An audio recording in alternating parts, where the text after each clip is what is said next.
রং চা দিও তো, চিনি ছাড়া দিও। হ্যাঁ ভাই এই যে চিনি ছাড়া চা চাইছেন কে? এই যে আমি চাইছি। দেহি ভাই চাপো তো, স্পুনটা দাও এদিকে। লাও। কি হো ভাইয়া বুঝলাম না, চিনি নিয়ে যেতেছেন সমানে? ব্যাপারটা বুঝো নাই, এই মাত্র যে ভাই চিনি ছাড়া চা খাইলো, আমি কি ভাইয়ের লগে হুদাই করি যে জায়গাতে চিনি ছাড়া চা খায় ওই জায়গাতে চিনিগুলো আমি সংরক্ষণ করি। বাসায় আমার 2 বছর হয়ে গেছে, পাইকারি সেলে চিনি লাগলে আমারে বইলো।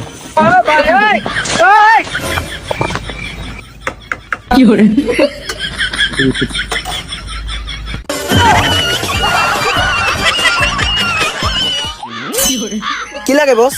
আমার 1 কেজি কমলা লাগে, তবে আমার কমলাগুলো আমি দেখে পছন্দ করে নিজের হাতে নিই। ও অবশ্যই বস, নেন প্লিজ।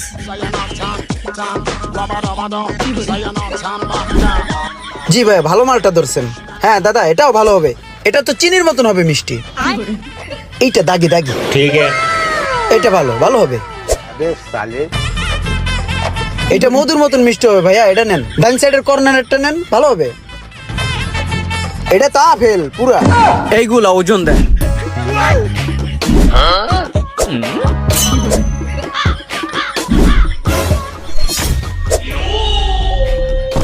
ভাই আমি বাইসা যে কটা মাল নিলাম, আপনি তো মাপ মিলাইতে যে আমার সব মাল কটা উড়াই থইলে। কই না, ভালো আছে তো, সব ফ্রেশ মাল। এইটা কি দেখেন তো ভাই? সরি ভাই, কাম সারছে। এটা আসলো কোথা থেকে ভাইয়া? একদম দেখি নাই। এটা তো সরি জনক একটা কাজ হয়ে গেছে, এটারে ফালাই দি যা। ভাই এবার আর আমি হাত লাগাবো না, আপনার ইচ্ছা মতো আপনি নেন ভাই।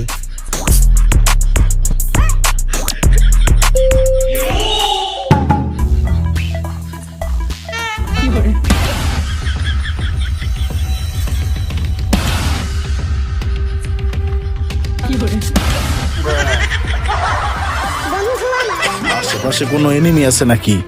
পাইলে তো আবার পোলা বাইনে গাড়ায় পাগল বানায় লেবো আমারে। একটু চুপে চাপে থাকতে হইব আমার।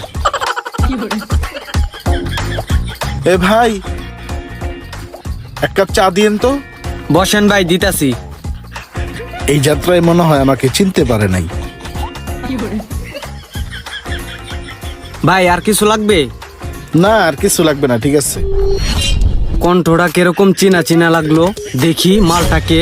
রে চেহারাটা তো দেখ খালাইলে এখন আল্লাহ জানে কি হয়।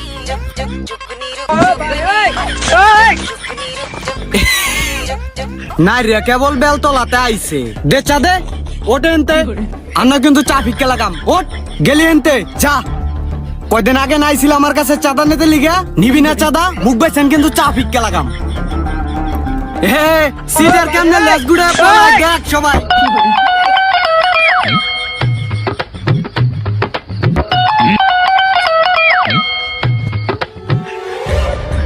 আরে ঘটনাটা কি? এই নিষ্পাপ ভাইটার সাথে সবাই এরকম করে কেন? ভাই আসসালামু আলাইকুম। ওয়ালাইকুম আসসালাম। ভাই আমি একটা বিষয় লক্ষ্য করলাম, আপনি একটা সরল সোজা মানুষ, কোনো অন্যায় করেন নাই, কিন্তু আপনি যেই হানে যান সেই জায়গাতে মানুষ আপনারা যে যেমনে পারে খেদাই দিতেছে, কেউ মারতাছে, কেউ দৌড়ানি দিতেছে। ভাই ঘটনাটা কি বুঝলাম না। ভাই রে, ঘটনা তো অনেক গভীর। এই ঘটনা যদি তোমারে কই, তাহলে তো তুমি আমারে দৌড়ানি দিবা। ধরো এটা কোনো কথা বলেন ভাই? হাতের 5টা আঙ্গুল কি সমান? সব মানুষ কি একরকম নাকি? আমি আপনার হুদাকে আমি দৌড়ানি দিতে যাম কি লিগা? কি হইছে ভাই কোন? কিরে তো না কতক্ষণ আগে দৌড়ানি দিলাম, তুই দিয়ে এলাকায় ঘুরতেছস। তুই এলাকাতে অনেক যাস নাকি লেগা? তাড়াতাড়ি যা। আরে ভাই কোন জায়গায় কাজে যাইতেছিলেন? জান না ভাই, হুদাকে আমি কি লিগা গ্যাঞ্জাম শুরু করতেছেন ভাই? জান না ভাই, কই যাবেন? যান। ঠিক আছে। কোথাতে কি আয় পরে ভাই কোন তো কি হইছে? ভাই রে, আমার রাতে একটা সময় অনেক পাওয়ার আছিল। আমার পিছনে শত শত পোলাপান ঘুরতো। আমি যখন রাস্তা দিয়ে হাইটা যাইতাম, রাস্তার মানুষজন আমার দেখলে থর থরায় কাঁপতো। তখন আমার হাতে যে ক্ষমতা পাওয়ার আছিল, ওই ক্ষমতা পাওয়ারের সদ্ব্যবহারটা আমি করছি। শোনো, তাহলে তোমার আমি পুরা কাহিনীটা বলতেছি।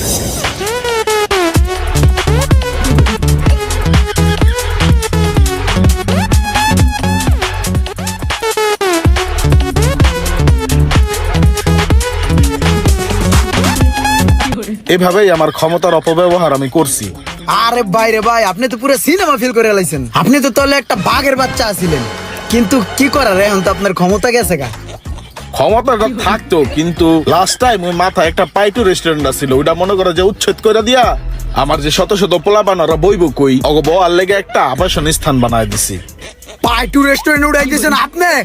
হ্যাঁ, ওই মেয়ে আপনি করছেন কি?